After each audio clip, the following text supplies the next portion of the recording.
Welcome back to the Comfy Chairs. This is Kate, your host and owner of 123 Limited. I found myself wondering recently about the differences between personality and character. Other questions followed.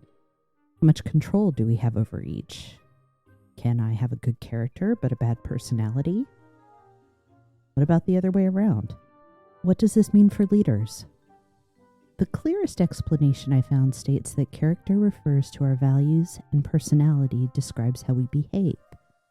So it's about beliefs versus actions, our inner and outer lives.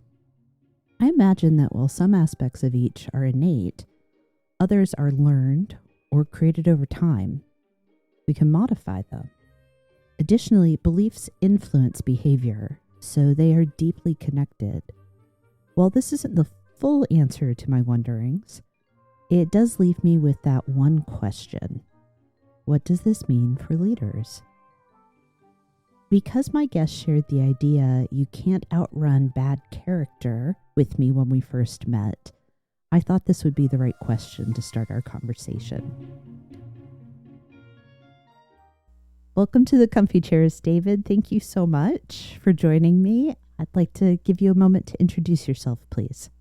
Yeah, thank you so much for having me. First off, I'm really excited to do this. I know we joked that it's a Friday for me, and so I always get excited to have great conversations on Friday. Brief introduction. I'll give you the Cliff Notes version.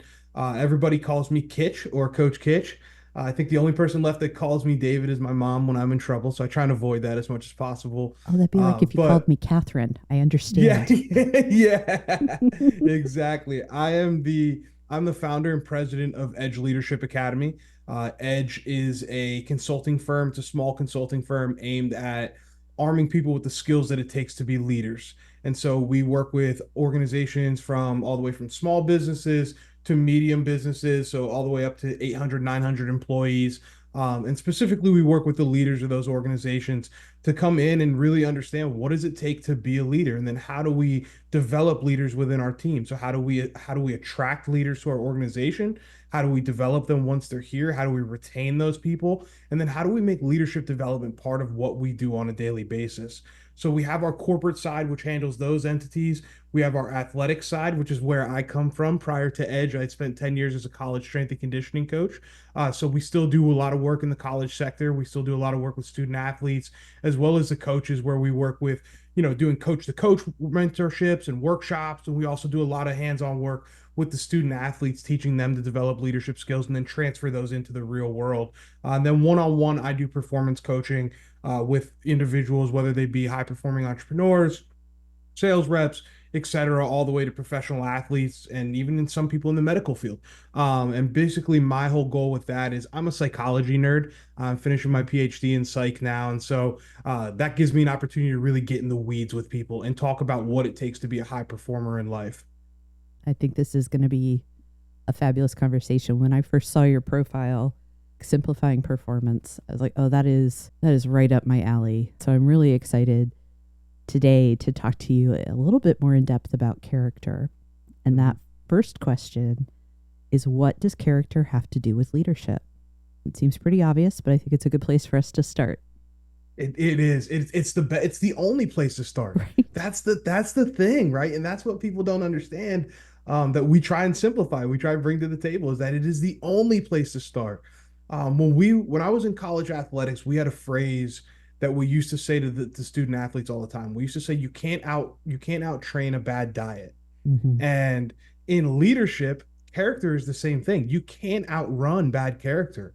It shows up everywhere. And so when we talk about it from our perspective, I look at leadership and I break it down into what I call the 5 C's. So we have character, number one, two, consistency, three, commitment, four, creativity, and then five is communication. So when I present these things to people, I always put the four on the outside, and then in the middle is always the fifth C, which is character, right? I always have that because that's the starting point. It's the linchpin that holds all those things together. So when people ask me, how does my character show up in my leadership, or how does it affect leadership? It's your signature. It is your leadership signature. And people in today's world are craving authentic leadership. They want that room tilting magnetism that is leadership, and that comes from your character. It shows up in everything that you do, from your habits to your social interactions to your mindset to the way that you self regulate. All of those things are a reflection of your character. So when you say room shifting or tilting, great, Mhm. great turn of phrase, by the way, it makes me think kind of automatically. My response to that is that character has to be big and bold. And I got to ask, what about quiet leadership? If it has No, a yeah, foundational, solid character, what about our quiet folks, our introverts? 100%. Some of the best leaders I've been around are introverts. Okay. It's character is something that is, it's almost, it's something we can sense as Mm-hmm. humans. It's something we can feel, right? Like you can feel it. And I always use kind of the example, it's kind of dark, but like if you watch the true crime documentaries and people talk about sitting across from somebody with poor character, Mm-hmm. right? And what do they always say? I could just feel it, or if you meet somebody for the first time and you know that they're going to end up being, you ever hear that term fast friends, Yes. right? You can feel it. You can feel character is something you can feel. And it's something that, again, it doesn't have to be big and bold. It doesn't have to be this overwhelming presence, right? Like some people are born with those presence or those personality traits, that that's kind of who they are. And then on the other side, you have leaders who are very soft spoken, but when they speak, it matters. And when they speak, you can trust it and you can feel that because their actions and the way they carry themselves is there. It's why we have that term quiet strength. Character is compelling. And good character, like you said, it draws us in. We want more of that. And bad character repels that, which is a type of compulsion as well. Mhm. Absolutely. Um, Now, what about this interplay between character and personality?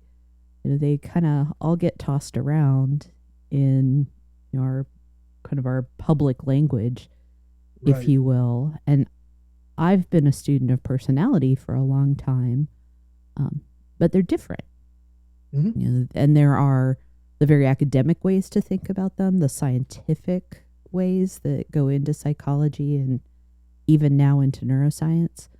But what about in the day to day? How can we as lay people grasp the difference and be able to make those distinctions? Because I think it's really important for us to not always get wrapped up in somebody that has a great and sparkling personality. Because I do think it's possible for us to have a great personality and not the best character. Absolutely. Absolutely. And again, to your point, people are going to think I'm like a dark guy by saying this, but there's a great book called The Wisdom of Psychopaths. Oh, And yeah. and it's by Dr. Kevin Dutton. And he talks about how attractive the personality of a psychopath could be. Now, again, psychopaths fall on a spectrum, right? So we're not talking about just serial killers here. Like they can be neurosurgeons, they can be CEOs, Mm-hmm. they can be law enforcement. I mean, they're across the board, right? They show up in all different industries. But my point with that is that, yeah, personality can be this thing that kind of hooks us in. But once you get in there, you have to still be able to decipher someone's character. And to me, when I look at those things, I think about it in kind of two different ways. I think about personality as on a spectrum, Mm-hmm. and I think about character as a light switch. You either have it or you don't. It doesn't mean that you can't build it, but I would argue that most people fall in one of two buckets. I think it's a little bit more black and white.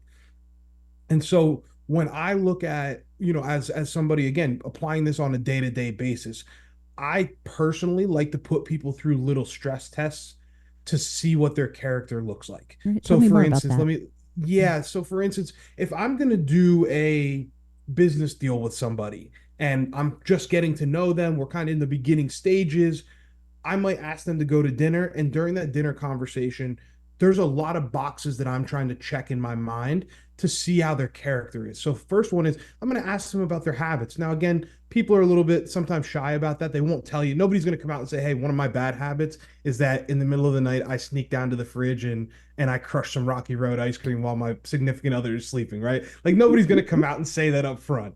But I want to bring those things out. So I want to find out a little bit about your habits because to me that's one of the biggest telltale signs of your character. because it tells me how you're spending your most valuable resource, which is your time. And so how do you spend that? Do you spend it in service of others? Do you spend it specifically on yourself? Do you have a balance? What is that, right? And that tells me a little bit about your impulse control. It tells me a little bit about your discipline, which are all things that fall to me within character, right? So I'm going to look at that. Yes. The second piece I'm going to look at is the social interaction piece. I like to see, how does somebody treat somebody that can do nothing for them? It's very easy to be polite and cordial to the CEO or to a potential business partner. Yeah. I want to see, how do you treat the doorman? How do you treat the Uber driver? How do you treat the waiter when they mess up your order?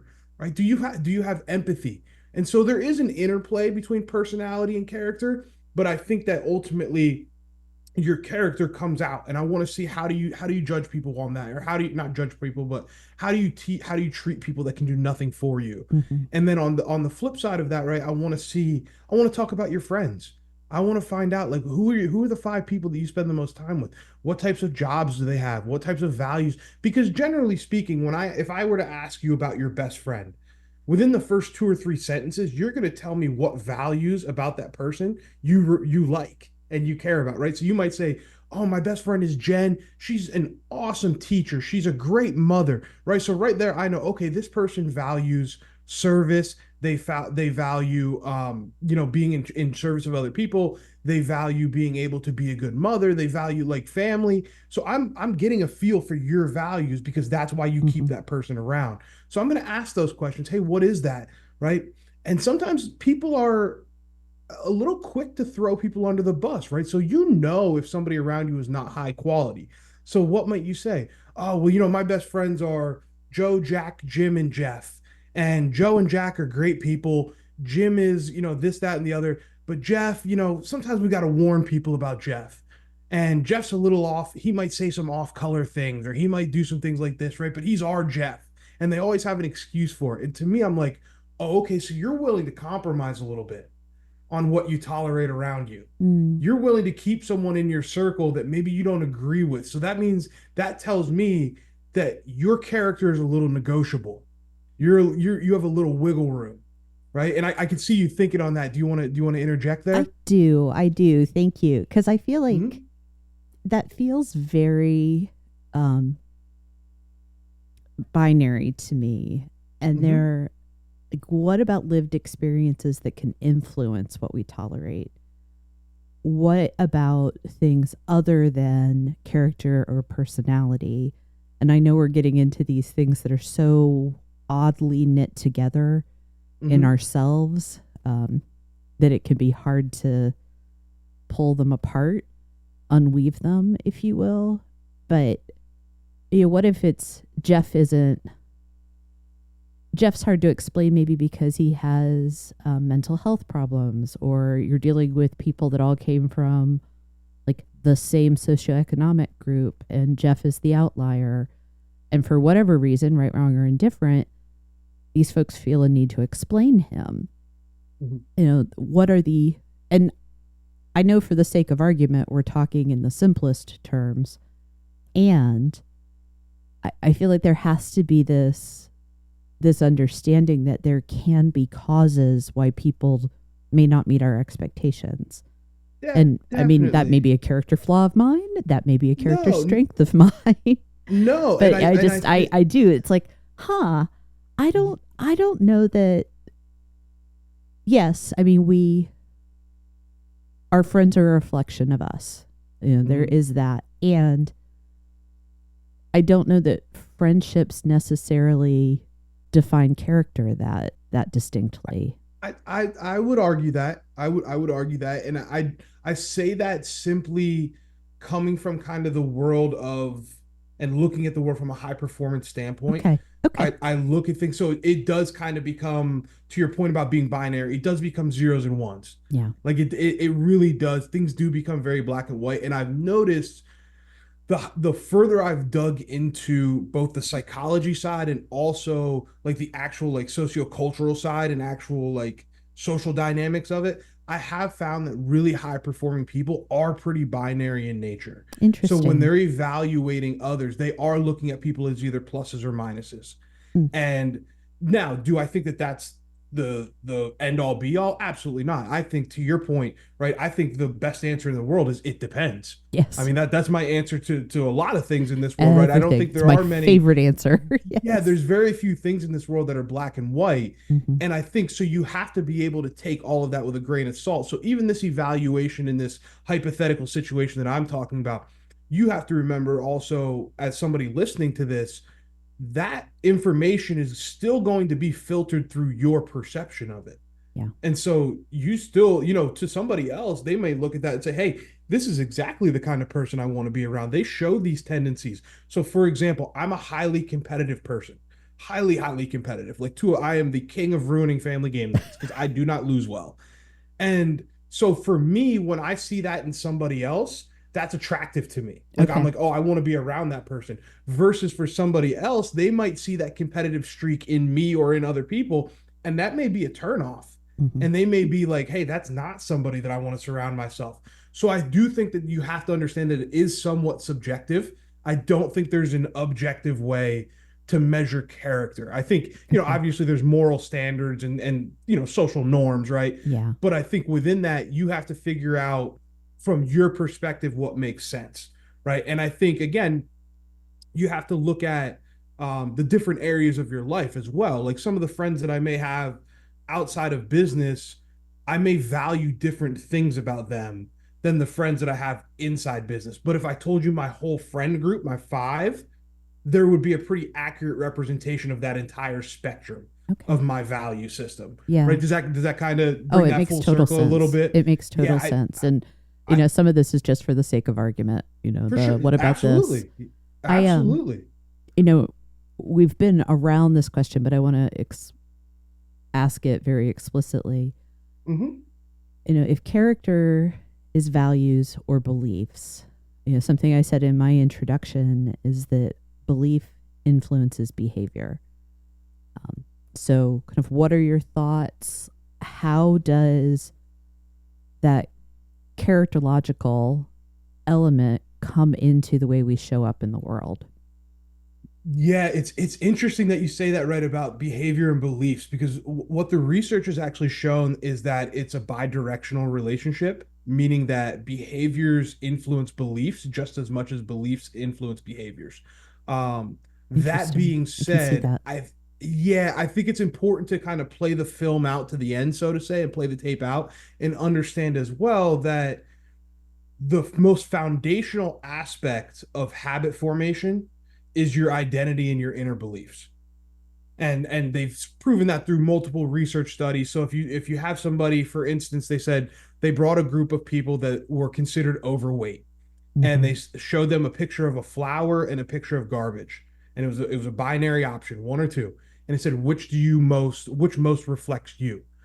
And most of those people, which is really sad, they chose the garbage. Mm. And so that influences their behaviors, right? Because now they have this belief in their mind of that's who they are, right? And so that's why some of the new um, psychological and some of the new psychology work that's coming out on influencing identity and priming certain identities that are more positive, and the power that has, right? It's why people are drawn to motivational speakers, because it allows us to connect to a version of us that we aren't yet familiar with. It allows us to see a future that maybe we didn't see before, right? And so there's a lot that goes into the behavior and belief relationship. It's a really complex relationship. It's a really Yeah. interesting relationship.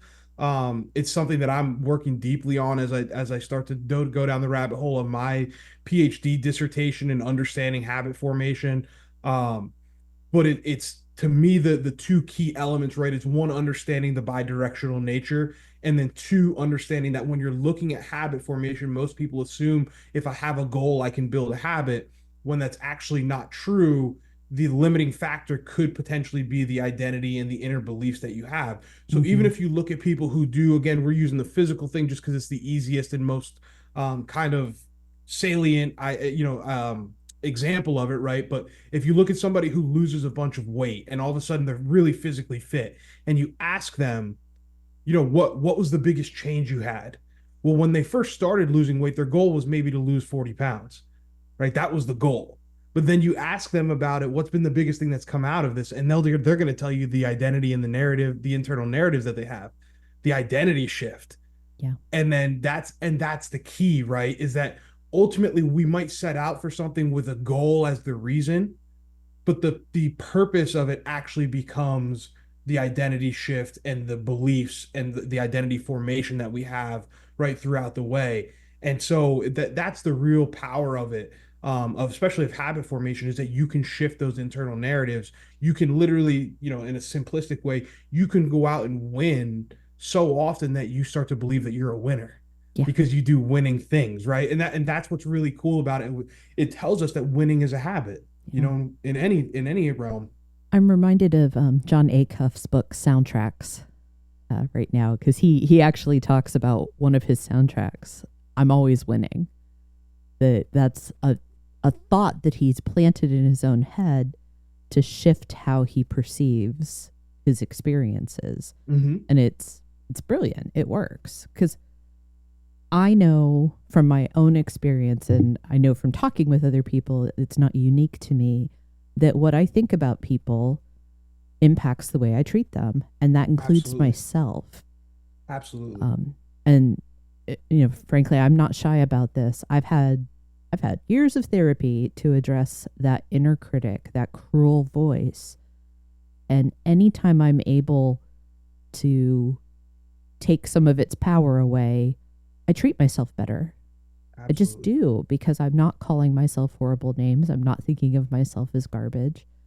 Um, yeah, I just, it's so fascinating to think about how our thoughts about ourselves and the world have have a part to play in our beliefs, in our values, our character. But then there's also this like public facing view of our habits and our behaviors and the way we kind of orient ourselves to the world through our personality.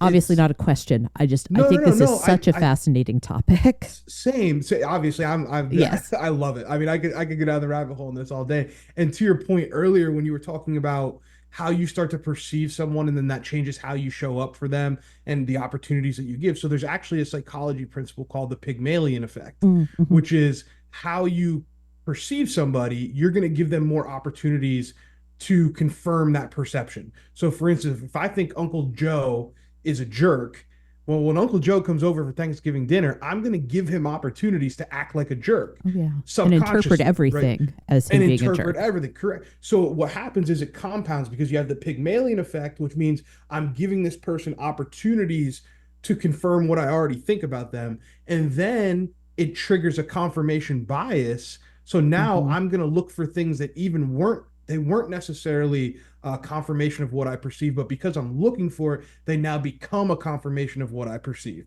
And so it turns into this real snowball effect. And the human brain and human psychology, if you really look at it, there's a lot of those interplaying, compounding type of things, which is why, to your point, our mindset and the way that we talk to ourselves and the way that we are able to observe our thoughts versus get caught up in them, is so pivotal. And it's something, again, just piggybacking off of your thought, I've same years of therapy to work through this stuff and try and figure out, because I'm my own worst critic as well. Mm-hmm. And so what I found was, even though I was outwardly quote unquote successful, so if I'm successful by external metrics, internally I never felt any of that success. I never identified with any Yeah. of that.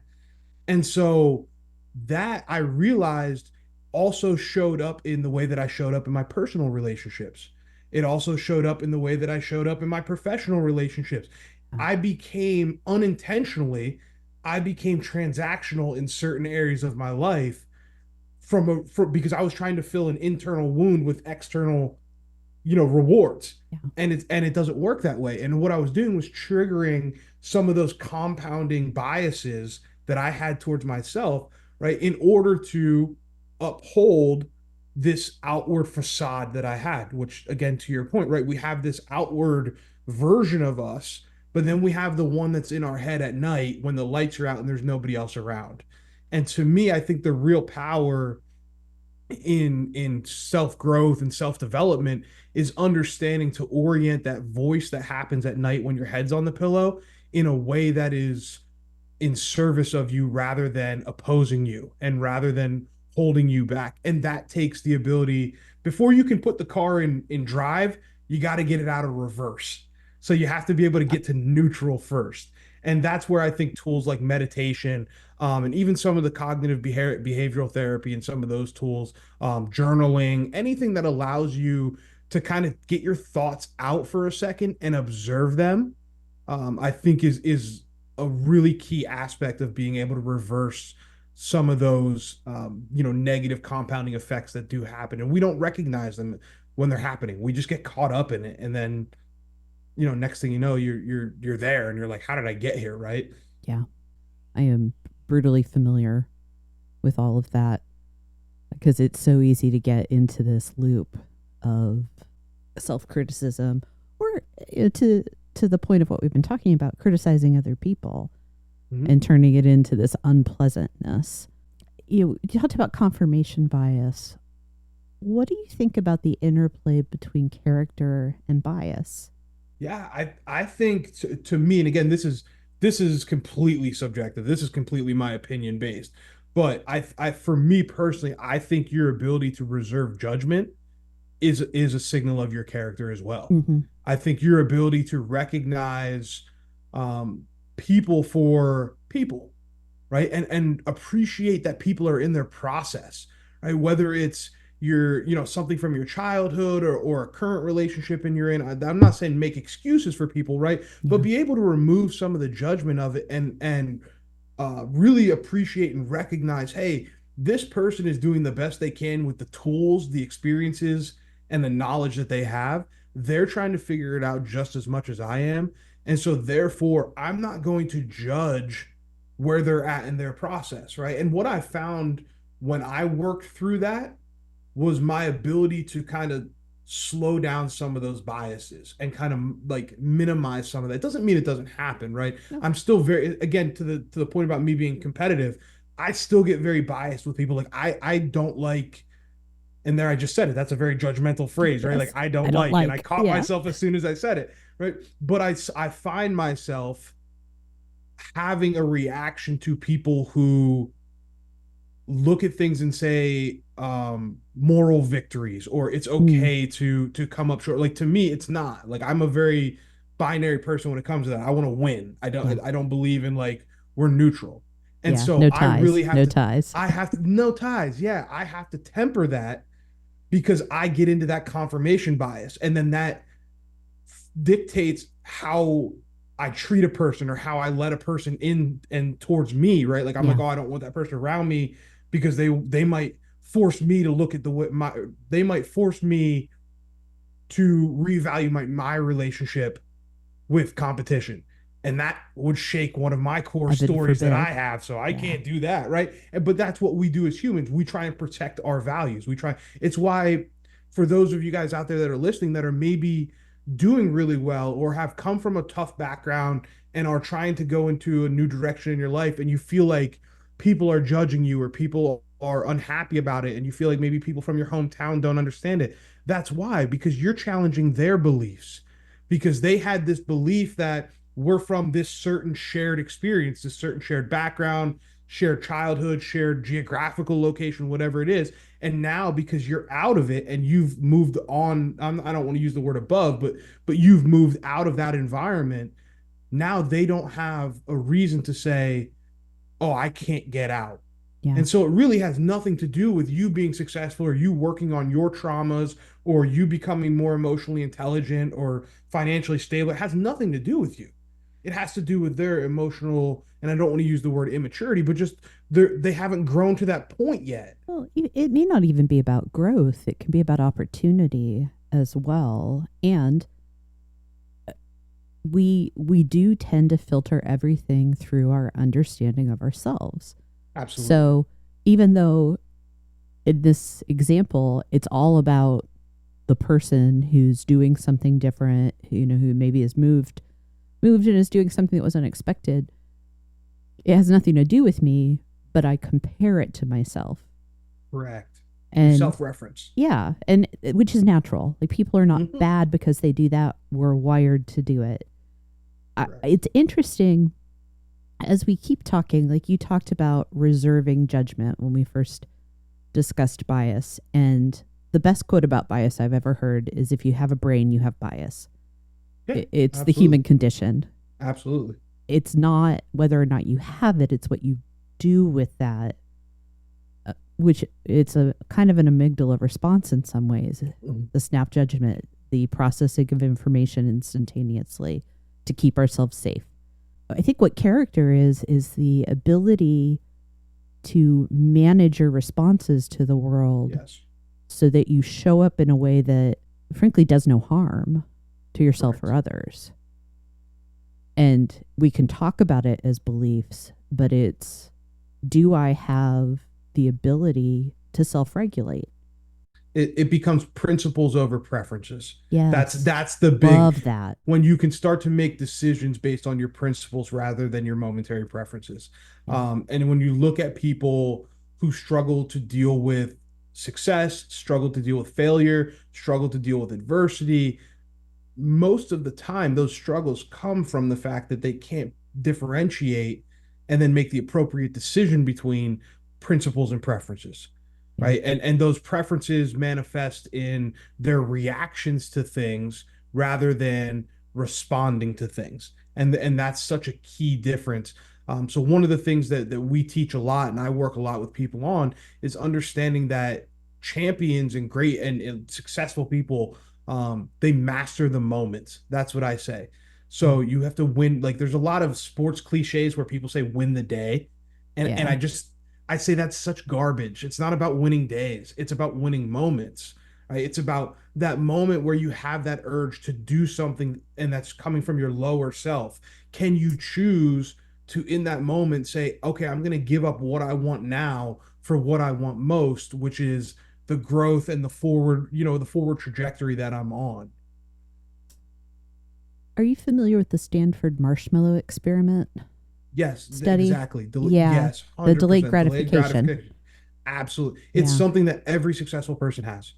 Something that every successful person has. And it's one of those things that I look at very closely whether I'm choosing friends, business associates, romantic partners, whatever. I'm always looking for that ability to delay gratification. Because I think to me it's a key character trait. I would agree. And it's not necessarily like being cruel to yourself. It's correct. Am I able, not just willing, but able to wait? And can I judge that short-term pleasures don't always outweigh long-term rewards? Yeah, and here's to take that a step further. When you get really good at it, it's not just can I wait, but how do you wait? Do you wait impatiently and start to compare and get caught up in comparison syndrome, right? And start shiny object syndrome. We're looking left, we're looking right, we're doing all those things. But can you wait in I want to use the phrase, I want to make sure I phrase it properly because it's one of my mentors, Inky Johnson, says this. Oh man, obedient patience. Obedient patience, meaning you are committed to what's coming, and you're willing to sit in the patience and the discomfort of that momentary disconnect, right? And understand that this is temporary and this is part of that reward on the other side. Yeah, a dear colleague of mine passed away recently after a battle with cancer. And during the funeral, her husband, in giving her eulogy, talked about how she made the best of that circumstance. And it wasn't just like, oh, I'm going to be joyful in the face of this hardship. Right. She hated medical testing, which is funny because we worked in healthcare, right? But she hated being subjected to any sort of test. She signed up for every single test because she said there is a possibility that someone else will benefit from this illness that I have. if I participate in these studies. Hmm. And that is obedient patience. 100%. And 100%. this woman is still, even after her passing, is a pillar of strong character in my life. So yeah, It's recognizing that even the hard things, never mind the stuff that we want and we're excited about, but we're willing to wait for, but even the hard things bring opportunities for us to do better and do good. That's the way to and be. to speak even more highly of your colleague, can you be in service of others when it's inconvenient for you? Hmm. Can you be in service of others when you want comfort, when you're seeking comfort? And that's to me is again another hallmark of that strong character, that ability to show up and serve, right? And I look at the example that I always use for this is my mother. So Yeah. when we were young, I came from a single parent household, never met my father. Stepfather was in and out of the picture, and I remember when we were just kids. I was probably 10, 11 years old. And we had to, during the summer, we had to help pack lunches at the Salvation Army to take to the Boys and Girls Club for the kids that didn't, they typically got free lunch at school, but because it was summertime, they didn't get it. And so we would be down there and we'd be helping make peanut butter and jelly sandwiches and packing brown paper bags, me and my brother. And my mom would always say to me, "Hey, when you're done, follow the truck on your bike. And when you get to the Boys and Girls Club, get your brother and you a bag." And I always thought it was like a reward for helping. Like I was like, "Oh, cool! I get a free. If I help, I get a sandwich." I get to And race the truck and I get a peanut butter and jelly yeah, sandwich. this is great, right? But what I came to find out is we were those kids. We were the Yeah. family that needed help. But my mom believed in leading with love. And so Yeah. the harder things got, the more she tried to serve other people. When she was going through her divorce and she was struggling and coming out of an abusive relationship, she would go and spend, she was already working two jobs and raising two kids, but she would go and spend her weekends at domestic violence shelters, Mm. helping others. And it's like, though that to me is character, right? Like your ability to find opportunities to serve others. And I talk all the time about gratitude in practice. Like one of the Yes. big things that people like to talk about is their gratitude journals, and I have a gratitude practice and this, that, and the other. Put gratitude in practice means action, Yes. right? And I know that sometimes that ruffles feathers where I say it's okay to start with a gratitude journal. That's a great place to start, It is a good but it can't thing. be the end all be all. Yeah. You then have to show that gratitude by being in service, doing things for others, maximizing your opportunities. Like to me, that's gratitude in practice. If you're truly grateful for what you have, then go share your light with the world, right? Yeah. I I like to imagine gratitude in this case, but also, similar feelings, traits as something that we can only hold so much of. We're not made to have infinite gratitude, and it has to come out as care and keeping of others. I think I've had this mental picture of an overflowing cup, Mm-hmm. and it's our Yeah, responsibility, to give that back out to the world. I really like thinking about the ability to serve others as a character quality, or the quality of someone's character in this conversation around leadership, because that tells us then that anyone can lead, that you can lead without a title as you are serving other people. yeah. Oh, there's no doubt. Yeah. If you can understand the role that service plays in leadership, you Hmm. are more than qualified to be a leader. And Yeah. it's so interesting because that's why some of the best leaders never set out to be a leader. They just Right. wanted to serve others. And they Yeah. ultimately ended up in leadership roles, right? And it's also the reason why people who struggle when they reach the top of an organization or an organizational chart, it's because they stopped serving others and they started to serve Yes. their own means, right? And so it's, yeah, service is the key of it all. It's and again, I think to me service is a reflection of the quality of your character. Hmm. I would agree. I would agree. I'm, I'm trying to corral my thoughts for a moment.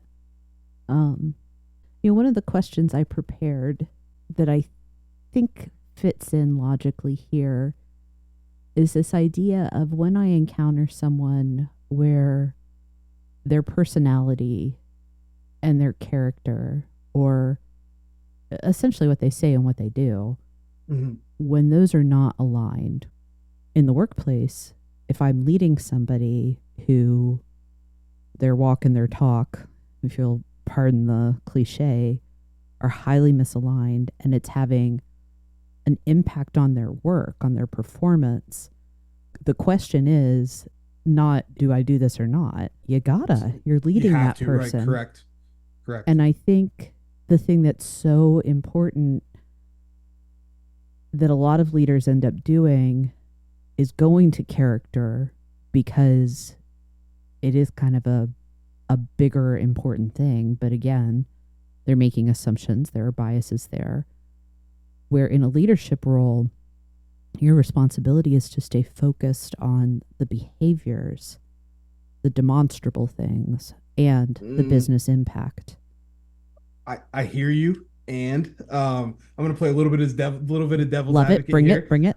Yeah, I think your primary role as a leader is a mentor and an educator, first and foremost. I understand absolutely that in the business world, there's bottom lines, there's KPIs, there's things that we have to meet. There's no doubt. But to me, your commitment has to be to the people, the vision, and the culture first. If you don't have those things, the results will never show. I mean, there's countless research articles that support that. And so I think it's to your point about the character, you have to address it, but you have to find a way to address it. And this is where it falls back on you as a leader. Have I created an environment where I can have these types of conversations with people? And you should. So we're not saying different things, to be clear. Okay, I think we're just using wildly different language because, in fact, I want to go back to the leading with love. I think that type of, I'm going to focus on what I see and the impact that it has within the scope of my responsibility, your job performance. I think that's an act of love. I've encountered a lot of people that they jump from, I'm not getting the results I need from this person, to they're a bad actor, they have bad character, or they just have bad feelings about someone and they treat someone poorly because they're not addressing the thing that is actually their responsibility, and that's that person's behavior. And it has to be done in a way that is loving, is kind, sometimes a bit mentoring, sometimes a bit teaching as well. But the act of setting clear expectations gives you this solid foundation for any future performance conversation. So I may be experiencing that Joe, or was it Jeff that was our problem in the friend group? I think it was Jeff. Yeah. So Jeff's a problem at work too, huh? Right? He is. I mean, we got to explain Jeff. So sorry, every Jeff I've ever known. But, Jeff is, he's always putting on a good show. Everybody loves him. He's the class clown, but I'm not getting the results I want. And I think it's because he's lazy. Too many times I think leaders go to lazy. They don't go to Jeff. You spend your time talking with your colleagues. Your results are late. You've missed 7 deadlines in the last 2 weeks. And I think that a leader with strong leadership character gets very clear and actually gets kind of black and white. Of course, they have a responsibility for that bottom line, but they're doing this out of a way to demonstrate love for the person, because the end goal is actually to get them performing great, not just because you all have a job to do, but because you want the best for that person. And that includes them being their best self. Correct. And I would agree with that. So I think you brought that full circle for me. So I understand now. We were saying the same thing. Yes. Yeah. So to your point, yeah, I think great leaders, and this is where you'll see the ability to be creative, right? I think great leaders understand that we need to be having three different types of conversations with our employees.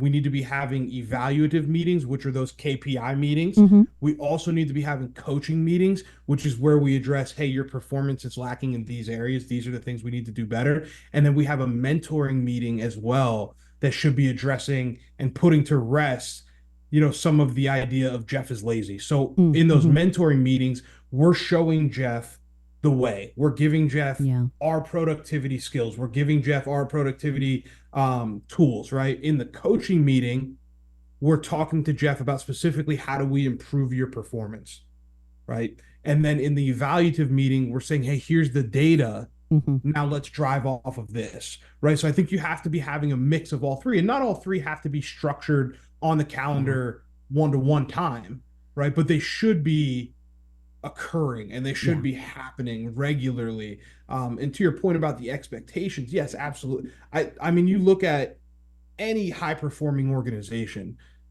clear expectations is a foundation. It's a non-negotiable. Thank you. And we operate from the in our company, and anybody in my team, we call it the 10x rule.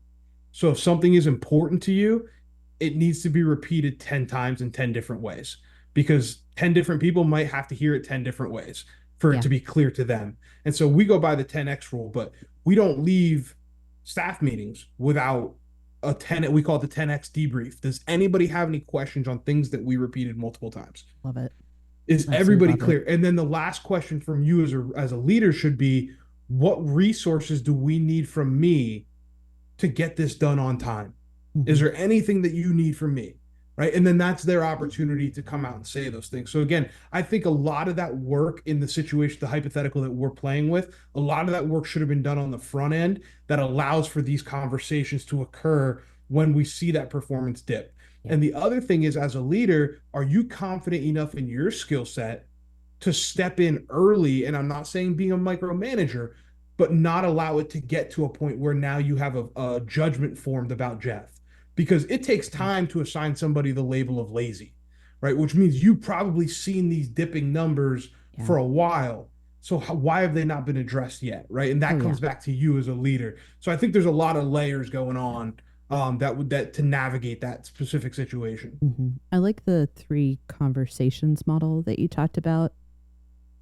I've taken a slightly modified approach to that, which does happen primarily in formal scheduled meetings. And just putting it out there as here's another way to do essentially the same thing. Find what works for you, leader. Yeah, find what works. But 2 meetings a month with your direct reports, one about the work, one about the person. Love that. The updates, the what barriers do you need removed. And then the other is let's talk about your aspirations, your development opportunities. And obviously, there can be a lot of flow in between those. They can interplay with each other. They both give you opportunities to provide that direct feedback. And then if you're having any issues, we'll say issues instead of problems here, that's when you bring in that additional what you call a coaching conversation in your mental frame. And I think about performance feedback. This is for performance improvement. And of course, people are not restricted to just meeting with their boss twice a month. It can be more depending on the circumstances and the needs. But being really clear that part of my work as your leader, as your direct manager, is to focus on the work and focus on you. We talked about non-negotiable in terms of expectations a moment ago. What about the nature of a leader's character? Do you think that there are any non-negotiables when it comes to leadership? Ooh, that's a loaded question. I That's a know. that's a tough I one. know. I'm trying to think of the best way to even attack this question, because I want to say yes, but I know the answer is no, and I also know that the answer is it depends. Mm-hmm. It's all So three, it's actually, isn't it yeah, interesting? it's all three, right? Mm-hmm. I wouldn't say that there's non-negotiables as far as defining it. I think that transparency and honesty would probably be on that list if I were to say that there were non-negotiables. I think it's extremely, extremely hard, if not impossible, to overcome falsities and to overcome Agreed. lies. Yeah. I just think that that is one of those things that will bury you before you even get out of the gates. I think are some non-negotiables. I don't think there are lots of them. And Right. there's a certain like depends around them, kind of a halo of circumstance.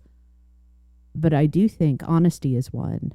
Honesty doesn't mean I tell you absolutely everything I know, though. It means I don't lie to you willfully or keep information from you that you need to have in order to work. If That's the I'm key. Yeah, if I that's the have an key. What you just said at the NDA, end. if I have an NDA, that's not being dishonest. That's actually being honest and ethical and practicing integrity. Again, and that's where Yeah, I think, yeah, we're speaking the same we language. are. We're saying yes, no, it depends, because Yeah, the halo exists. But exactly. to so let's just play in the realm now that we've established the context of, hey, these are situational. There's Yeah, layers to it, right? I yeah. think, to your point, those non-negotiables would be honesty. Hmm. Those non-negotiables will be accountability, your ability to understand, like, hey, I'm willing to be held accountable as well, is what I'm saying. Not Okay, so much, yeah, yeah, perfect, yeah. perfect. So I'm Because that willing to was be going to held be my accountable. my counterpoint. It has to Right. be Yeah. No. my Yeah. Yeah. accountability as the leader. No. Okay. You have to say, I Hmm. want to be held accountable. Yes. Um. Yes. Yes. Yes. The next one I would say is attention to results. Okay. I think there has to be some level of attention to results. There Do, has to be. is that really a character quality? I think so. I would argue yes.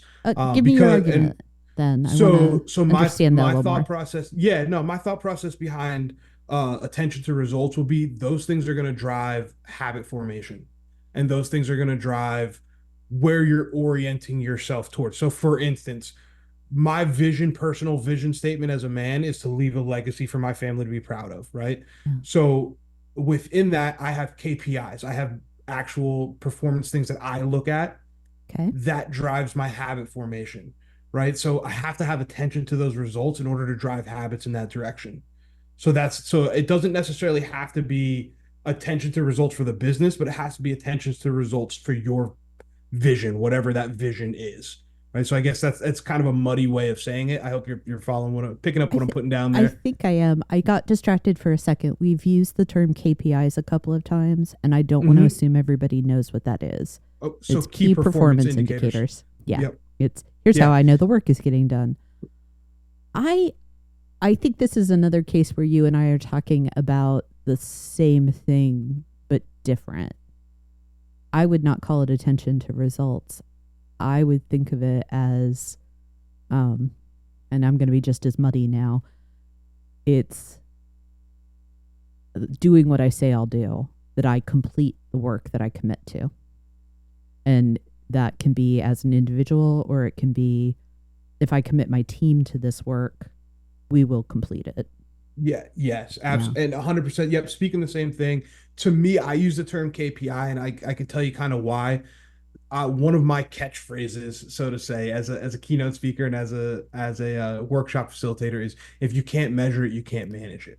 Yep. And That so is so that's why I always go back to a KPI, because I'm like, I'm gonna put a number on this. Like, I'm going to put a score on this. So for instance, I have a 360 audit that I do of myself every 6 months, and I have a okay. full one that I do every year, which audits my personal habits. It audits my relationships and what I'm bringing to the table, what I'm getting out of them from other people. It audits my physical health, so sleep, nutrition, physical fitness, all those things, my personal development, my business development, financial goals, all that stuff is in this audit. And again, this is a personal preference. I needed that scoreboard, and this may be the Hmm. competitiveness in me coming Oh, out. it is. It's I not maybe. needed the It is. scoreboard. I needed the scoreboard for me to really be able to pinpoint it. And so I like that, because then I can look at the data points over the years. So I can say, Mm. okay, I had a great year this year from a relationship standpoint, from a business standpoint, but my physical health went down the pooper, right? And then I look at the next year and I say, okay, my business struggled a little bit, but my health got better. but this thing's got better. So I can develop trends over time, and I can start to really pinpoint what inputs are giving me what outputs. Okay. And to me, that's where I say the attention to results piece. Like that's why I like the KPI idea of it. So again, it's my competitive nature. So this is it's a great segue though for us to highlight again, right? Every single thing is filtered through your personal perspective and your personal experiences. Yeah. You want a scorecard. I want a report card. So Right. I understand. Yeah. Like, I want the A. Give me the 4.0. Yeah, I'm like, no, let's talk about the numbers and let's see, Yeah. because I had a coach early in my career that he said to me, men lie, women lie, numbers don't. And now again, wildly oversimplified because you can lie Yeah. with numbers very easily, and there's a lot of people making a lot of money Oh doing my it. goodness. But That's a whole but other discussion there, Kitch. yeah, yeah, but it's something that I always kind of held on to, that it's like you can have your own opinions on things, but you can't have your own facts and figures. Mm-hmm. So for me, if I look at these numbers and I see certain things in my life, I can't complain, blame, or defend. Mm-hmm. I just have to look in the mirror and say, where do I need to get better? And I Mm-hmm. like simplicity. I love simplicity. You know, that term, I can't complain, blame, or defend. That is such a beautiful capsule of strong character in and of itself. Absolutely. That I may not like the circumstance, but I'm not going to make a lot of noise about it. I am going to take responsibility for myself and not point fingers. I am not going to try to make excuses for what I've done or not done. And that self-regulation of here's how I'm going to show up. That's actually why I think having a conversation about character on a podcast about leading and learning is so important. Because at the end of the day, it's about how do you show up? Yeah, And absolutely. leaders need to ask themselves that all the time, whether they're doing a self 360 every 6 months, whether they're looking themselves in the mirror every morning, whether they're doing a journal. How am I showing up? For sure. And making sure that that's aligned with how you want to show up. Yes. Because sometimes we just go through autopilot. And I know the day you wake up every day and we have great intentions. The majority of leaders wake up every day and they have great intentions. And then life happens. Yep. And leadership happens. And leadership is messy. And the So people messy. business is messy. And business itself is messy. And so you go through your day and all of a sudden you get kicked off of course and you're not showing up the way you want to and you don't even realize it. And then you get to the end of the day and you're like, I'm so tired that I'm not even going to take a second and reflect on today. I'm just going to go to bed so I can wake up and do it again tomorrow. Mm-hmm. And I think that's part of the unsung truth of leadership is the ability to, even when you're exhausted, sit down and say, how well did I show up compared to how I wanted to show up? And to kind of go back to an earlier point, do that with non-judgment. Do that with an idea of I'm not going to attach my self-worth. I am not a loser because I had a bad day. However, I still need to learn from this. And now tomorrow I can be better, right? And it can inform your decisions moving forward on how you handle things. It also can inform from a business standpoint. Maybe you're a tactician listening to this and you're like, hey, I'm sick of the touchy-feely stuff. Then listen, it can impact from a tactical standpoint, the way you attack your day. If you look at that and you say, hey, I wasn't able to show up for this block of one-on-ones that I had, then look at your calendar and say, what did you have before those one-on-ones that put you in a place where you were going into those biases or you were shutting down or you were getting into the ego trap or whatever it was that tripped you up during those one-on-ones? What happened before that you weren't in the right frame of mind? And then what do you need to perform in that right frame of mind? So now you know for the next time you have those blocks of one-on-ones, hey, listen, I need a 20-minute buffer before my morning meetings or after my morning meetings before I go into my one-on-one time because I got to clear my mental palate. I got to slow down for a second. I think what we're talking about here is it is a character aspect of great leadership. It's the willingness to eat your own cooking, if you will, whether it's emotional connection or objective tactics. I'm going to apply how I lead my people to myself. Mm-hmm. And hey, if it doesn't feel good to me, I'm guessing it feels really bad to them. But the goal is to be consistent there, which is one of your C's. That's how we run. That's how we run our business here. With Edge, I believe in leading from the front. I Mm-hmm. believe in we have to be practicing what we're preaching, and it has to be authentic and it has to be real. And so we have these talks, we have these conversations because that then gives me information as a leader to inform those three different types of conversations that I'm trying to have, those coaching, those mentoring, those evaluative meetings. I think for us, it's so important because so much of what we teach is this character piece and Mm-hmm. is this understanding of that. And if we're going in and working on team cultures, we need to have it right ourselves. It's important, too, to acknowledge that none of this is about perfection. In No, fact, not at all. the struggle, if you will, to be a person of character, it does mean acknowledging when you fall short. Not if, but when. When? So I will do the work because I want to show up well. I want to get the feedback that will help me be better because I know that I am not my best every day. I think you're 100% right. And I think the ability to be vulnerable sets the tone, right? And that's part of character. Part of character is understanding that character is forged not in 75 and sunny. Like Yeah. that's not where character is built. Character is built by going through the hard stuff. Yeah. And so many leaders want to use the word relatable. They want to be relatable to their people. Well, be a human. And part of being human, part of the human experience is being respectful of the human experience. Yeah. And being able to say that we go through it as well, right? Even things like therapy, right? Like I'm openly a huge mental health advocate. I went through some dark days. We all have. It is what it is. But I'm so open and honest with my team about that I put it on my work calendar, knowing that they can see my Mm-hmm. work calendar. Like it says, hey, this is this. But to your point about being who I say I am, right? All of those things in my life that are non-negotiable like that are helping me be my best self so I can show up for my team are in a specific color so that they see that my time allocation reflects how important this is to me, right? And how important it is to us as a team.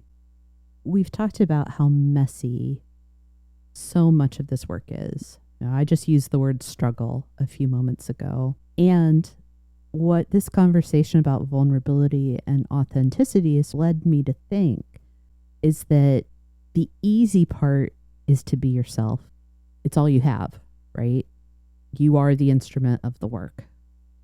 Whether you are a business owner, a leader, a frontline employee, you are what you have.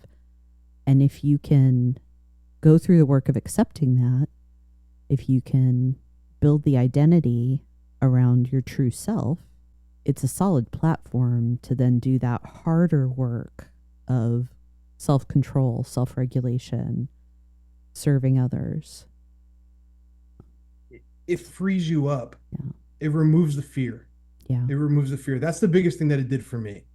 And I can only speak from experience, but it removes the fear.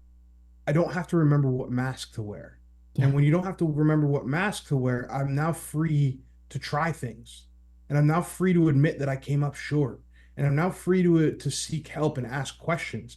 And I'm now free to go out in the world as me and take the feedback that the Mm-hmm. world is giving me. And then I can improve upon that. And I can show up as a better me. And I can take the feedback from that, right? But if you never do that work of taking the mask off, we're not judging. The world is not giving you accurate feedback because it's giving you the feedback based on the facade that you put forward versus Exactly. based on who you actually are. Somebody I'm connected to on LinkedIn and who's actually been a podcast guest before, Erin, she posted today a picture of herself in high school talking about what's the advice you would give your high school self. And for me, it was don't wait so long to just be yourself. Oh, same.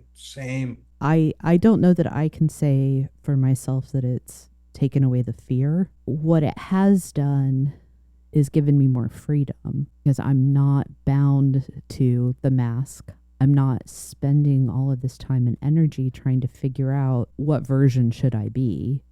Mm-hmm. How can I fit myself into this? No, I'm Kate. That's all I have. Why do different? Yeah, no, I love that. I love that. And to your point about the simplicity, and I think that's really what it is it makes things more simple. Right. It just it's not complex anymore. It's not Mhm. it's not complicated. Every day is not a million different layers. You're able to, like, I'm at the point now for me where I have this vision, this mission, and this set of values that to me are non-negotiable in my life. They help me form my character because everything is filtered through those. So every decision that I make, every conversation that I have is filtered through those things. And it also keeps me from being my own worst enemy because I don't have to overthink things anymore. Yeah. I just filter it through that.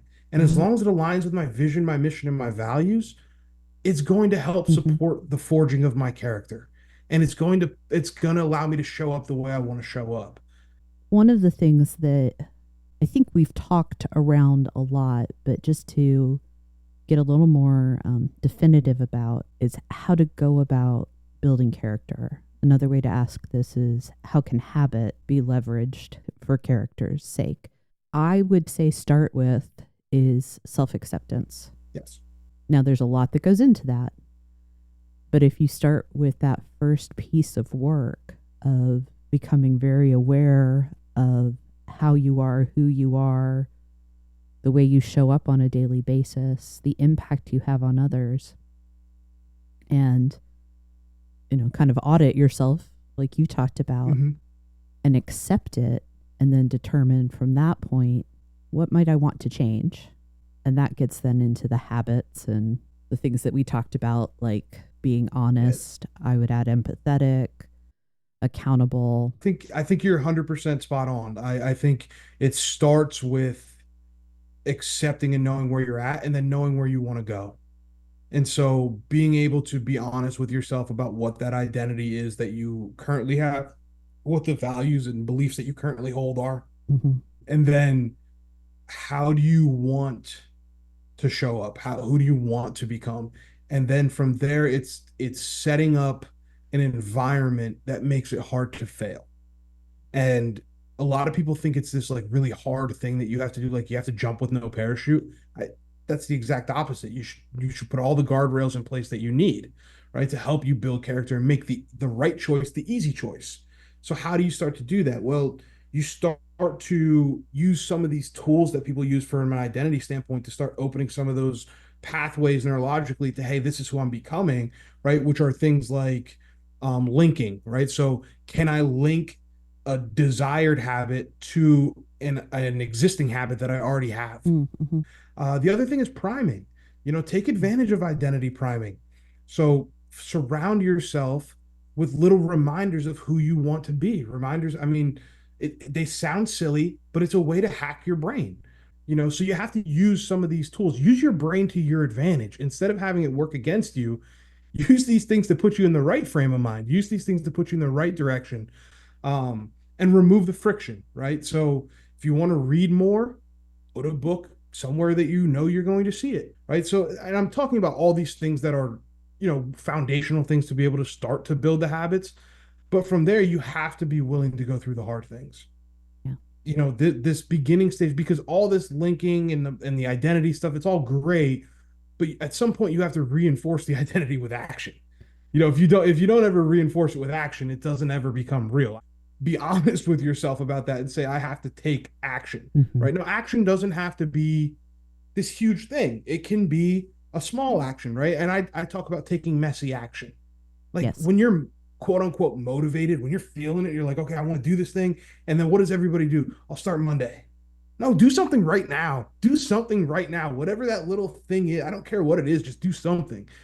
When it comes to building character, if somebody were to make a list of, hey, what are the things that I need to practice in order to build my character? I think we just hammered to death, habits and those things.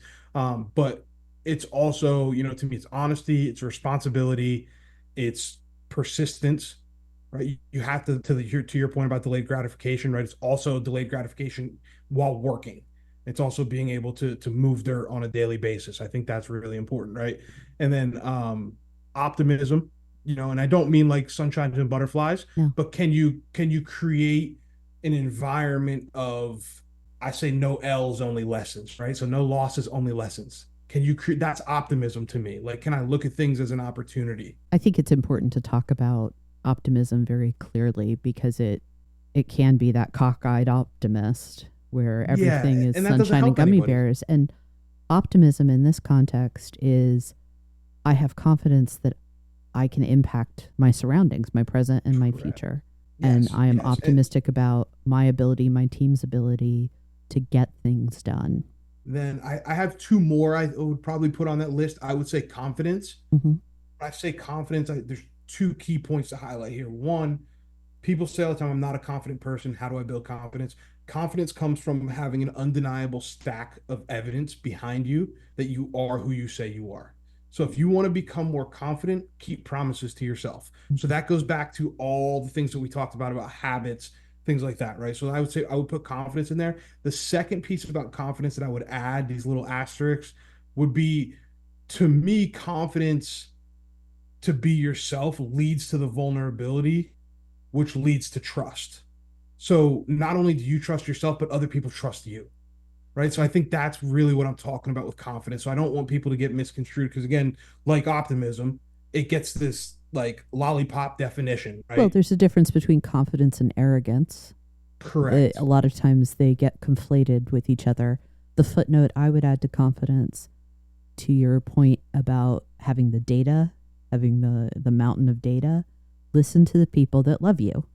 Absolutely. Listen to what the Absolutely. people around you that you love and respect, that you like or you hold in esteem, what do they tell you about you? Mm-hmm. Mm-hmm. We ignore that a lot. Yeah. Oh, yes, we do. Oh, yes, we do. I think the last one I would add to that list, it's gonna be a catch-all. And I don't want people to get overwhelmed by it, but spend time on the soft skills. And I hate calling them soft skills because they're not. They're real skills, human skills. Empathy, right? Like your ability to be an empathetic listener, your ability to help people get through decision making and change management. Like those are all quote unquote soft skills, but there's nothing soft about them. Like leadership is a contact sport. I say that all the time. Yes. Leadership is a contact sport. You got to wear a helmet. And these soft skills will give you the ability to navigate that field. I'm going to add one to your list. Grace. Yeah. Oh, yeah. Good one. Grace for yourself and grace toward others. No surprise, that's Definitely. one of my personal values. That's No, why I love I that. prioritize it here, that we have to demonstrate understanding of our own fallibility. And if we are trying to change and grow, if we've decided I can be better, recognize that you're going to make mistakes. Learn from them, forgive yourself, grieve if you have to, and then move on. Because otherwise, you end up just punishing yourself. Right. And that's cruelty. That's not character. Yeah. Oh, that's a. I'll be stealing that. You'll Okay. be hearing that on stage. That's cruelty, not character. Wow. That's what we call that. We call that a bar. That's a bar. Nice. Thank you. You have to attribute it to me the first time. Oh, 100%. You'll get your royalty check. Don't you worry. Don't you worry. We are definitely at time, and I want to be respectful for your finish Friday. Thank you. What are some last thoughts you have? And I would love if there are any specific resources that you'd want to direct Mhm. us to, if you could share those. Yeah, absolutely. Your character will be the thing that will allow you to sustain that fulfilled success that we're all chasing. And I can't emphasize that enough.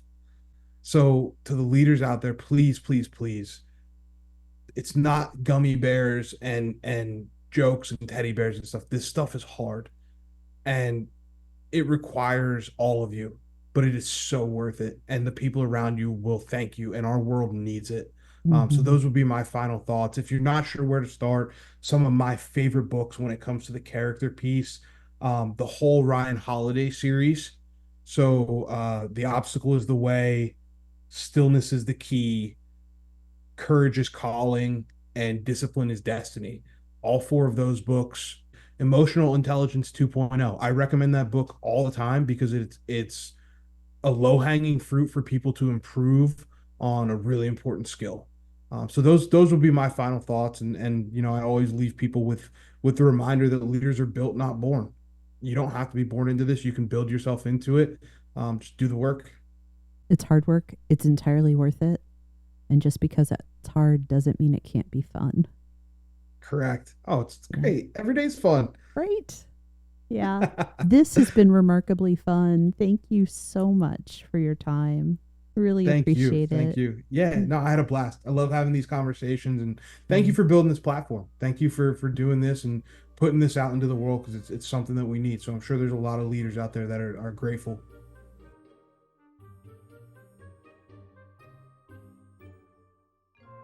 If you enjoyed this episode and you'd like to support the podcast, please subscribe, leave a rating or review, or share it with others.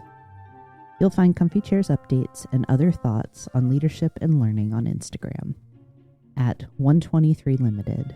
That's ONE23 LTD.